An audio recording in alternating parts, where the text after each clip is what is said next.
The earnings season has already begun, and today, Bradesco. I forgot I'm Brazilian. Bradesco. But before we begin, disclaimer. This video is for informational and educational purposes only. It's not a stock recommendation. I'm not a licensed financial advisor. Do not make your investment decisions solely based on an amazing YouTube video.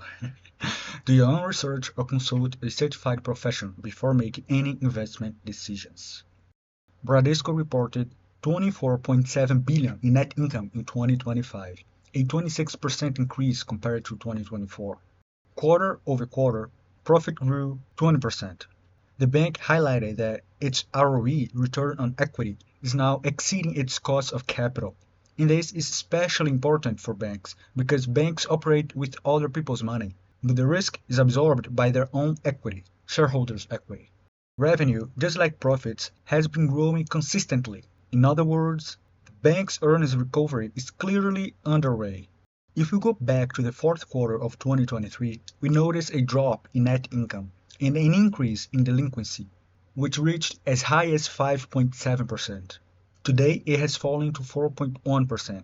It's still elevated, mainly due to Brazil's high interest rate environment, but it has stabilized. This means the bank is managing its loan portfolio more effectively, especially considering that its loan portfolio grew 11% year-over-year. A significant portion of that growth comes from individuals and micro, small, and medium-sized enterprises. This brings a potential risk. If we experience a downturn in the Brazilian economy, Bradesco could be more affected due to its exposure to retail clients and small businesses, segments that typically carry higher delinquency rates. However, numbers speak for themselves. At the moment, the bank is executing well. The loan portfolio expanded while delinquency remained stable. That's why profits are trending upward.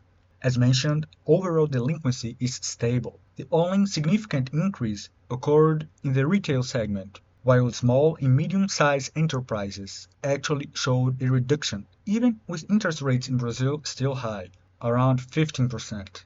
Another important point, the restructured loan portfolio is shrinking, meaning Stage 3 problematic assets are representing a smaller share of the total portfolio. At the same time, we see an improvement in collateral coverage within the loan portfolio. What does that mean? If you take a loan with Bradesco, if I take a loan with Bradesco, I might pledge my car or my house as a collateral. That reduces significantly the bank's risk. Back in 2019, about 45% of the portfolio had some form of collateral. Today, 59% is collateralized. Anyway, that provides an additional layer of protection if borrowers becomes bad borrowers, if they default basically. The point is, the bank has become more disciplined in its credit underwriting. This chart highlights what we've discussed so far. Provisions for loan losses increased 11% year-over-year, as expected since the loan portfolio grew. However, net interest income grew 17%. In other words, Bradesco increased its buffer against potential future defaults, but current earnings are outpacing the increase in provisions. So, in the fourth quarter, we have a gross margin of 19.1 billion, loan loss provisions of 8.8 billion. Advanced math, subtract 1 for the other, and we get a net margin of 10.3 billion, and it's growing, and that's good. Speaking of operating expenses, they grew below inflation year-over-year. And by the way, inflation here in Brazil is running at around 4% year-to-date. Expectations point to a decline, but I have my doubts. Anyway, an interest point is the consistent reduction in the number of bank branches. In December 2023, Bradesco had nearly 7,000 service points. That number dropped to 6,000, then 5,000, and now stands at around 4,600. This is positive from a cost control perspective.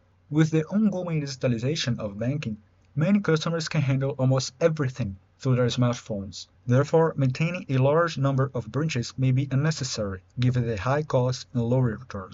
A highly profitable segment of the bank is insurance, pension and capitalization products. This division generated 10 billion in profit and grew 11% year-over-year. I want to emphasize that growth occurred both in financial income and operating income. And I highlight this because the insurance business is highly resilient across economic cycles. When interest rates are high, financial income benefits. So today, with Brazil's benchmark rate at 15%, those 8 billion in reserves tend to yield around 15% per year in investments. When interest rates are lower, financial income declines, but operating income tends to increase as more people buy cars, homes, and other insured assets. Even in this high interest rate environment, Bradesco's insurance division managed to grow its operating results, and that's excellent. To put this into perspective, if this segment's profits grow to 11 billion in 2026, maintaining a 10% annual growth rate, and if it were a standalone publicly traded company valued at around 10 times earnings, Bradesco Seguros could be worth roughly 110 billion reais, approximately $21 billion. And today, the entire Bradesco group is valued at around 200 billion reais, about $40 billion. In other words, roughly half of Bradesco's market value comes from its insurance business alone. Of course, the market isn't naive. Today, this value appears to be fairly reflected in the stock price, since insurance profits represent roughly half of the bank's total earnings. However, in the recent past, the margin of safety was significantly higher. You were essentially buying the insurance company and getting the bank for free. Well, maybe that's a bit of an exaggeration, but you get the point. Opportunity, opportunity, and opportunity. Regarding dividends, they are also increasing, which is positive. But as always, your dividend yield depends on the price you pay. And the last point, 2026 guidance. In short, Bradesco expects to maintain revenue and profit growth while keeping costs under control. So, summarizing Bradesco's current situation, revenues, profits, and the loan portfolio have evolved positively. Expenses are growing at a slower pace, and delinquency remains stable. The insurance segment remains strong and resilient, and the bank's outlook points toward continued improvement. Thank you for watching. If there's another company you'd like me to cover, let me know in the comments below. The channel is just getting started, so there's a good chance I'll see your comment and feature your idea in an upcoming video. Let me know what you're thinking. See you next time.